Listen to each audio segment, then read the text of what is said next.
Some cool, some weird, and it's short. Yeah, I get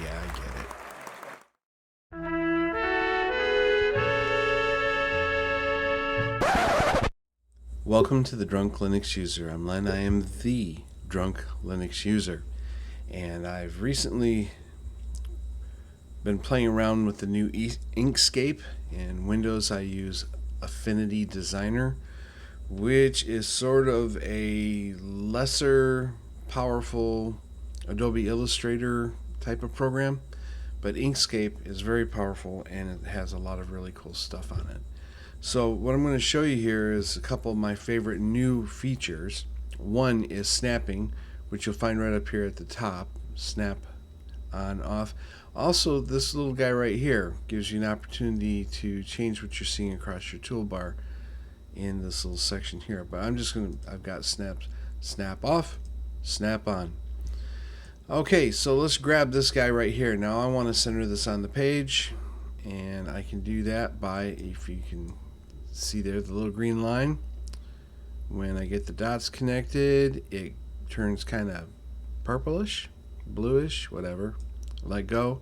It's now centered. Yes, you can go here and mess around with that. But if you have another item and you're trying to figure out how to line up so that it is also centered visually, or you want to bisect it, you can do this, and this is pretty cool too. Now this is showing that it's lined up to the middle of the square, not the circle but the square. Okay, so you can do different things with this, of course. Oh, I've got something over here I didn't know I had. What is that? Get rid of you. Alright, that could have been why I had some problems before. Okay, so path, and you can do some of these other things like division, and bring that back, and object, path, and we'll just go with difference. Of course, you got to select it first. Maybe this one won't be so short after all. So there you have it. You've got your new little shape over here, and you can always undo all this stuff and place this again where you want to. So if you want the circle in the center like that, and select and cut from there, you can do that as well. So I like that. That's really cool. The other thing I like down here is that you can now select, and let's show how that's done. Of course we will. Configure. Come down here to the bottom. Configure. You can now show how many rows of colors you want displayed, which is really nice if you're working with a lot of different sets.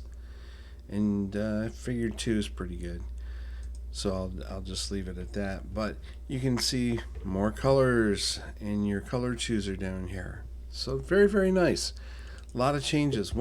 There are 2 things that I would really love for Inkscape to work on, and if I had to choose one between the 2, I would choose CMYK support, especially for printing to sublimation printers, the CMYK type printing. I'd really, really love to see that.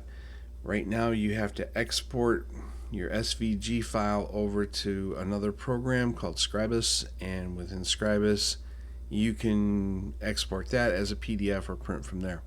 I just find that a little annoying. So Inkscape's doing some really cool stuff. The other thing I'd really like to see is tabbed windows.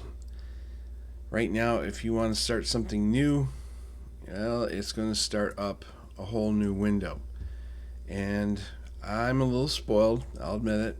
Affinity Designer and a few other programs, even GIMP, have tabbed windows. I'd like to see those too. The tabbed windows I don't think are as important as the CMYK, but that's just me. Your usage may vary. Alright, so we are done with that. Let's get over here to the browser. Inkscape.org is how you get this little bugger. You notice that it looks like I'm running Windows 7. With KDE you can do an awful lot to make it look like different operating systems you may have seen before. I've had it look like Windows 10, Windows 11, Windows 98 SE. I've had it look like Mac OS Monterey. I'm just playing around, but it looks really nice. And one of the things that I find a little puzzling, but not enough to really gripe about, is there are no Windows 7 style menus. You can get them with Linux Mint, with Cinnamon. You can find a menu that looks very much like Windows 7, but you can't do that here. I'm going to show you what it looks like. That's as close as I can get it. It's not perfect, but it is what it is, right? So, not too bad. Works. So, if anybody is out there and looking for something to do for a KDE menu and you've run out of ideas, Windows 7 menu would be kind of cool. Music can soothe the savage beast, but it can also crash computers. There were certain computers a long time ago, and I don't really know how long ago that is, but apparently this is true. There was a Janet Jackson song, or there is actually, called Rhythm Nation, and it had a particular frequency that interfered with laptops. So as a laptop was playing Rhythm Nation, apparently the frequency of 5400 also caused interference with the hard drives that were running at 5400 RPM. So that's pretty cool to know that that music can be so powerful, or frequencies.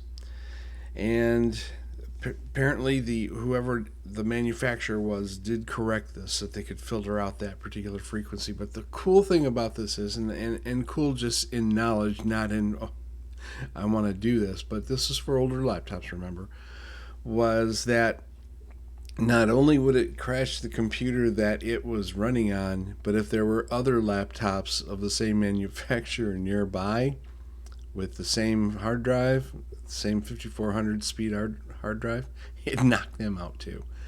So I'll leave these little links in here for you today.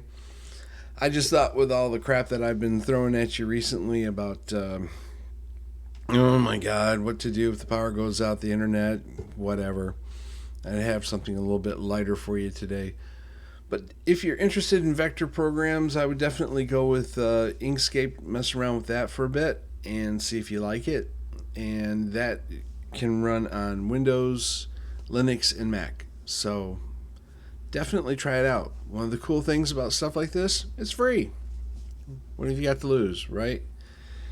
And if you're interested in KDE, you can go to store.kde.org and you can take a look around. The other nice thing about KDE is when you go to, let's see, settings, and we're going to go system settings, and it'll bring you over here, go to appearance.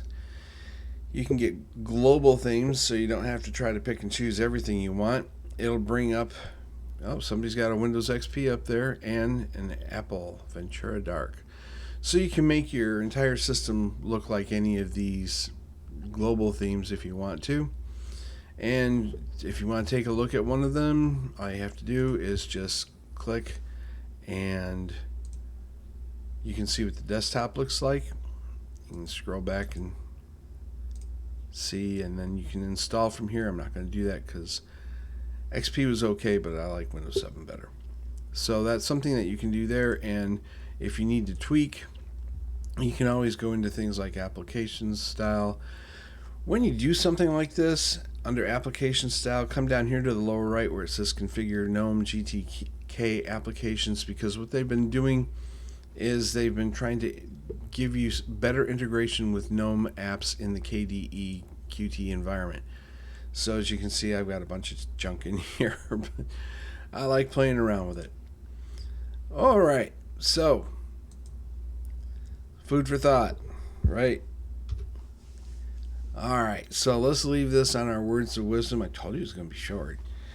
Don't drive drunk, don't drink and drive, don't go to eBay, Amazon, or use MS Edge shopping all buzzed up, because you're probably not going to get anything that you really need or want.